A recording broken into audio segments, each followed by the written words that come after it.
और मोदी जी ये संविधान चेंज करेंगे, उनका अधिकार देके रखा है कि वो भीमराव अंबेडकर को मिटा देंगे। उस संविधान को बदलने के लिए भीमराव अंबेडकर की हस्ती को मिटाना पड़ेगा, जो उनके पूरा खानदान 7 जन्म भी ले लेंगे ना तब भी नहीं मिटा पाएंगे। आजकल तो किसी गली से बीजेपी वाले गुजरते हैं ना तो कहते हैं अरे बीजेपी वाला आ रहा है, नुका नुका बेटी को घर में नुका। ये स्थिति आ गया है। उनका संविधान बदलेगा जी, मोदी जी बदलेंगे, बदल के दिखाए थोड़ा। क्या चाहते वो? देवराय पैदा कब लिया था, कब वो पैदा हुआ होगा? संविधान बनने के बाद। जब से संविधान चल रहा है ना, संविधान पे पूरा का पूरा देश चल रहा है। संविधान जब ये मोदी जी आए होंगे ना उससे पहले से संविधान होगा। आप आके 9 साल में संविधान बदल दीजिएगा जी। आप पैदा होने के बाद अपना बापा मतारी चेंज कर दीजिएगा। कैसन महाराज आदमी है, उनके पास दिमाग उमाग है कि नहीं? ऐसे बददिमाग लोग प्रधानमंत्री के कुर्सी पे जाके बैठ गए हैं। उस संविधान की ताकत पे ये पूरा देश चल रहा है और गरीब से गरीब इंसान भी सम्मान से जीता है आज उस संविधान के ताकत के वजह से। क्या उनके जो सलाहकार है मोदी जी के, वो क्यों चाहते हैं कि संविधान चेंज हो जाए, ताकि जो ये बराबर का गरीबों को, दलितों को आरक्षण मिला है उस आरक्षण से उनको दिक्कत है। अग्रिम जाति के हैं वो, तो उनको दिक्कत है कि जो छोटे जाति के लोग हैं उनको उनका अधिकार ना मिले और हम लोग जो है उनको दबा सके, फिर से महिलाओं का शोषण कर सके, फिर से महिलाओं पर राज कर सके। अगर फिर से मोदी जी आ गए ना 24 में तो सोच लीजिए फिर से बेटियां बहुआ नंगी होना शुरू हो जाएंगी। और कल का वो दिन दूर नहीं जब आप भी नंगी खड़ी रहेंगी और हम भी नंगे खड़े रहेंगे और मोदी जी तालियां बजा रहे होंगे स्टेज पे 8 मिनट के बयानबाजी में।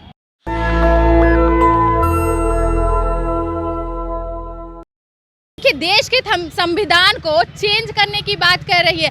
ऐसा हम नहीं बल्कि ऐसा नरेंद्र मोदी जी के खास विवेक देवराव का कहना है कि देश के जो संविधान है उसको चेंज कर दिया जाए। तो चलिए इसी मुद्दे पे हमारे साथ अंजलि जी है जो हमेशा ऐसे कुछ मुद्दे में बोलते नजर आती है। तो चलिए इनसे हम बातचीत करते हैं। क्या कहिएगा आप, देश का संविधान चेंज होने वाला है? कौन कह रहे हैं? विवेक कह रहे हैं जो मोदी जी के खास है। ये मोदी जी पता है, मैं बता रही हूँ, ये मोदी जी के सारे चोचले हैं जो 2024 में जीतने का एक नया कोशिश कर रहे हैं वो। और मोदी जी ये संविधान चेंज करेंगे, उनका अधिकार देके रखा है कि वो भीमराव अंबेडकर को मिटा देंगे। उस संविधान को बदलने के लिए भीमराव अंबेडकर की हस्ती को मिटाना पड़ेगा, जो उनके पूरा खानदान 7 जन्म भी ले लेंगे ना तब भी नहीं मिटा पाएंगे। उस संविधान ने आज महिलाओं को बराबर का अधिकार दिया है। और क्या मोदी जी के किसी भी पार्टी ने या आज तक 9 साल से कभी भी महिलाओं को मोदी जी ने एक भी संरक्षण दिया है? क्या हक दिया है मोदी जी ने महिलाओं को?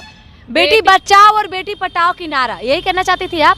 उस नारे में कितनी % बेटियां बची है? आजकल तो किसी गली से बीजेपी वाले गुजरते हैं ना तो कहते हैं अरे बीजेपी वाला आ रहा है, नुका नुका बेटी को घर में नुका। ये स्थिति आ गया है। नहीं देखे मणिपुर की घटना, रूह कांप जाएगी। आप एक लड़की है ना, सोचिए अगर आप वहाँ पे खड़ी होती, आपके साथ ऐसा हुआ रहता तो आप क्या करती? या मोदी जी की बेटी के साथ ऐसा हुआ रहता तो मोदी जी क्या अभी तक चुप रहते? उनका संविधान बदलेगा जी, मोदी जी बदलेंगे, बदल के दिखाए थोड़ा। क्या चाहते वो? अपना जो राज में जिस तरीके से महिलाओं के साथ हो रहा है वैसे ही संविधान बदल दे और महिलाओं से उनके बोलने का अधिकार छीन ले। उनका बदल देगा जी। जिनके अपने घर में जो अपना बीवी का नहीं हो सकता, जो खुद निसंतान है, जिसके अपने घर में बेटी नहीं है, वो क्या किसी का बदलेगा? और संविधान वो इसीलिए बदलना चाहता है ताकि उसमें जो महिलाओं को बराबर का अधिकार मिला है वो ना मिल सके। और कौन कहता है कि बीजेपी महिलाओं के लिए सोचता है? हमेशा से मोदी जी महिलाओं के विरोध रहे हैं। कब सुने कि महिलाओं के लिए लड़े हैं या खड़े हुए हैं? वो खड़े होते हैं विदेशों में घूमने के लिए। विदेशों में घूम घूम कर इस देश का छवि बना रहे हैं। मणिपुर वाले घटना से भी तो देश की छवि बन रही है विदेशों में। विदेश वाले भी कह रहे हैं कि क्या घटना है, हमारे देश में भी ऐसे बेटियों को नंगा करके घुमाइए। अब यही सोच रहे होंगे ना, ये मोदी जी है। ये जो देवराज राय है, देवराज क्या उसका नाम है, देवराय, पैदा कब लिया था, कब वो पैदा हुआ होगा? संविधान बनने के बाद। जब से संविधान चल रहा है ना, संविधान पे पूरा का पूरा देश चल रहा है। संविधान जब ये मोदी जी आए होंगे ना उससे पहले से संविधान होगा। आप आके 9 साल में संविधान बदल दीजिएगा जी। आप पैदा होने के बाद अपना बापा मतारी चेंज कर दीजिएगा। कैसन महाराज आदमी है, उनके पास दिमाग उमाग है कि नहीं? ऐसे बददिमाग लोग प्रधानमंत्री के कुर्सी पे जाके बैठ गए हैं। लेकिन मैम ये आप सुने होंगे, मोदी जी है तो सब कुछ मुमकिन है, तो वो है तो संविधान भी चेंज हो सकता है। मोदी जी है तो मुमकिन है संविधान बदल देंगे। मोदी जी आज संविधान की ताकत है कि एक चाय बेचने वाला का बेटा जो चाय बेचता था वो आज एक प्रधानमंत्री का बनकर बैठा हुआ है। अगर ये संविधान चेंज करना है ना तो सबसे पहले इस प्रधानमंत्री को चेंज करना पड़ेगा। हमारे जो भीमराव अंबेडकर थे, उनके जो वो महिलाओं के लिए लड़े, जो दलितों के लिए लड़े, वो जो सब के लिए लड़ के सबको बराबर का अधिकार दिलाए, वो आज वो बेटी जो पढ़ रही है ना, उस संविधान की ताकत है। आज जो गरीबों दलितों को जो आरक्षण मिला है ना, उस संविधान की ताकत है। उस संविधान की ताकत पे ये पूरा देश चल रहा है और गरीब से गरीब इंसान भी सम्मान से जीता है आज उस संविधान की ताकत के वजह से। क्या उनके जो सलाहकार है मोदी जी के, वो क्यों चाहते हैं कि संविधान चेंज हो जाए, ताकि जो ये बराबर का गरीबों को दलितों को आरक्षण मिला है, उस आरक्षण से उनको दिक्कत है। अग्रिम जाति के हैं वो, तो उनको दिक्कत है कि जो छोटे जाति के लोग हैं उनको उनका अधिकार ना मिले और हम लोग जो है उनको दबा सके, फिर से महिलाओं का शोषण कर सके, फिर से महिलाओं पर राज कर सके।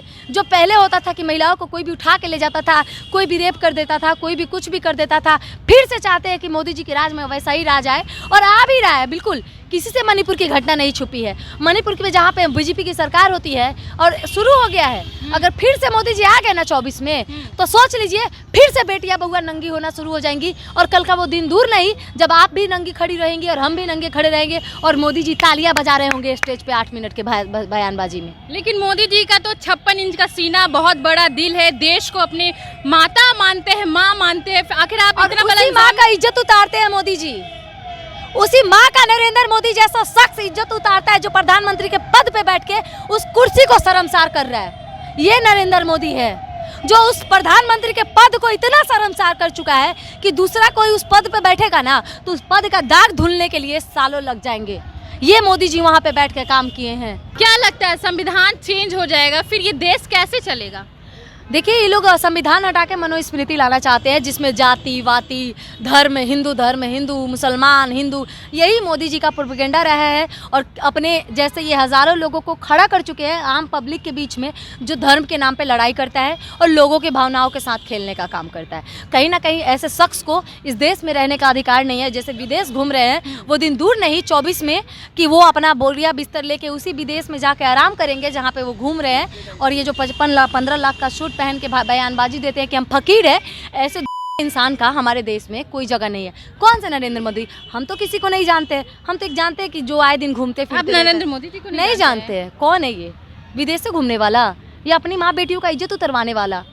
बताइए ना, जब अपने ही देश में, अपने ही घर में, अगर अपने ही भाई और पिता के बीच में अगर अपनी ही बहनें सुरक्षित नहीं है, बेटियां सुरक्षित नहीं है, तो फिर विदेश घूम के वो क्या छवि बना लेंगे? जब आपका घर अपना संभाल नहीं रहा है तो आप क्या विदेश जाके कर लेंगे? तो क्या लगता है मोदी जी करते क्या हैं? मोदी जी कुछ नहीं करते हैं। हिंदू मुसलमान धर्म, लोगों के भावनाओं के साथ खेलना, और वो यही चाहते हैं कि आगे भी बस हिंदू मुसलमान होते रहे और इंडिया पाकिस्तान होते रहे। नहीं, मोदी जी 15 अगस्त के दिन भाषण दिए थे कि अब वो हिंदू मुस्लिम नहीं करेंगे।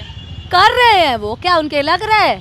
वो इतना कर चुके हैं ना कि अब वो नहीं करेंगे, उनके चमचे करेंगे। समझ सकते हैं, उनके सलाहकार जैसे देवराय वो लोग करेंगे। वो तो वो कहे, मोदी जी तो नहीं कहे, तो आप मोदी जी को टारगेट क्यों कर रहे हैं? मोदी जी के सलाहकार बिना मोदी जी के इशारे का कुछ कह देंगे, इतना हम लोग को बेवकूफ समझे हमारा। सारा काम मोदी जी के इशारे पे हो बिल्कुल। रहा है। इस देश में पत्ता भी हिल रहा है तो मोदी जी करवा रहे हैं, चाहे किसी का रेप क्यों ना हो, या मणिपुर जैसा घटना क्यों ना हो, या पुलवामा जैसे हत्याकांड क्यों ना हो। मणिपुर में जो घटना है, आप मोदी जी को दोषी क्यों कह रहे हैं? वो तो साफ तौर पे कह रहे हैं कि उनका भी दिल बहुत दुखा है, बहुत दुखद हुआ है ये मामला। इतना दुखी हुए हैं वो, इतना दुखी हुए हैं कि वो आज तक उस पर कुछ बोले ही नहीं है। बहुत बोले हैं, कितना बोले हैं, दुख हुआ है, न्याय मिला? दोबारा कभी उस पर आके बोले? नहीं बोले। ऊपर से अपने काम गिना रहे हैं, वो काम जो वो किए ही नहीं है।